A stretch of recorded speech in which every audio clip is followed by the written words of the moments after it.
Hi, welcome back. I am selecting some colorants for my soap. I want to do a fall soap and I want to be a little bit more artistic in this soap making. This one is not going to have a fragrance. I'm sorry, it's not going to contain a fragrance. I am making a wall pour hanger swirl. So I'm going to use my color wheel to aid me in assisting or aid me in selecting my colors. I want like in the orange is yellow. I want orange and yellow, as well as a purple as the contrasting color, like a bluish purple. So I'm going to use oxides. Three of my colors are going to be oxide, but I am going to use an ultramarine blue to make the purple a little bit more intense. I'm adding 1/4 teaspoon to each of the oils, and I'm going to add a hint of blue. Now you're going to notice that when I mix the oil into the water, when I mix the colorants into the colorants pretty much look like the color that came out of the container. It doesn't change until I actually add the colorants to the soap. These colorants won't morph, but they will change slightly. So I'm going to stop talking and I'm just going to let you see how intense these colors turn out to be when I add them to the oil.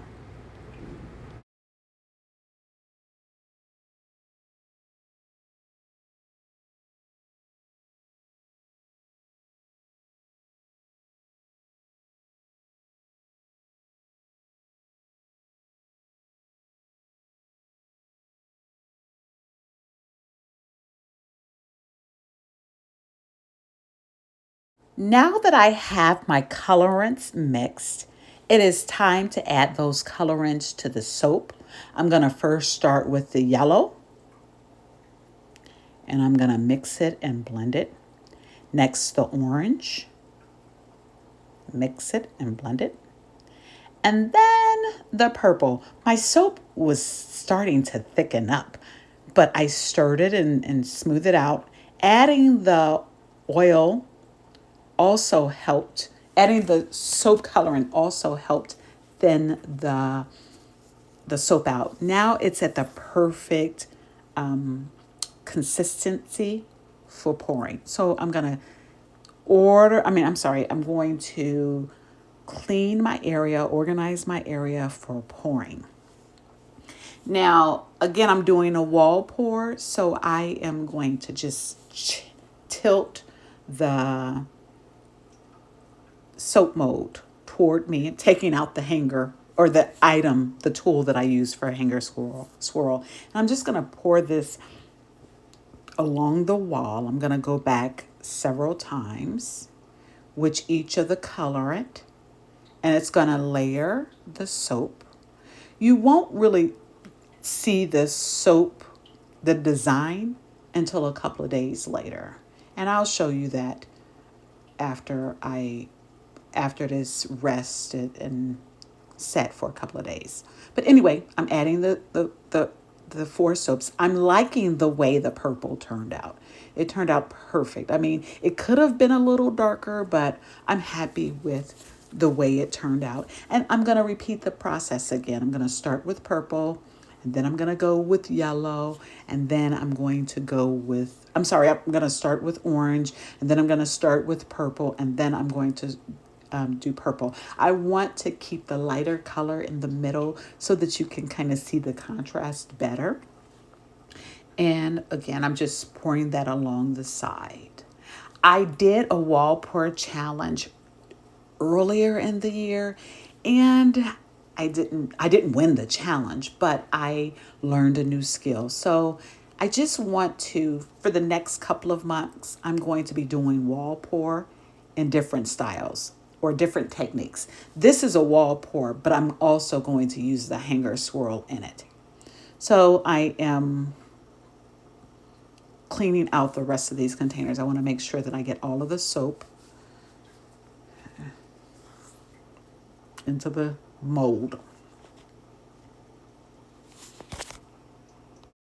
This may sound crazy, but even though I am in a garage, you would think I'm in a lab someplace. I got my gloves on, my hairnet on, my mask on. I am just looking the part, but I just had to laugh because I just saw those gloves and I think about when I actually formulate, I dress up.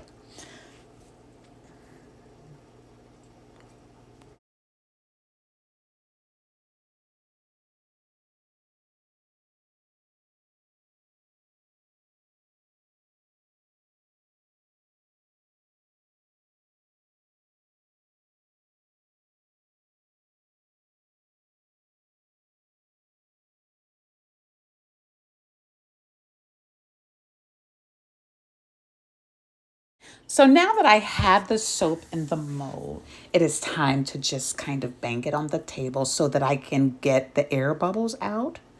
Um, Add the last of the soap to the top. And then I'm going to again bang it on the table a couple of times. This mold is little. It's a small mold, so I can get away with tamping it down on the table. But if it's my larger mold, oftentimes you'll see me pull that off camera and I tamp it down on the floor.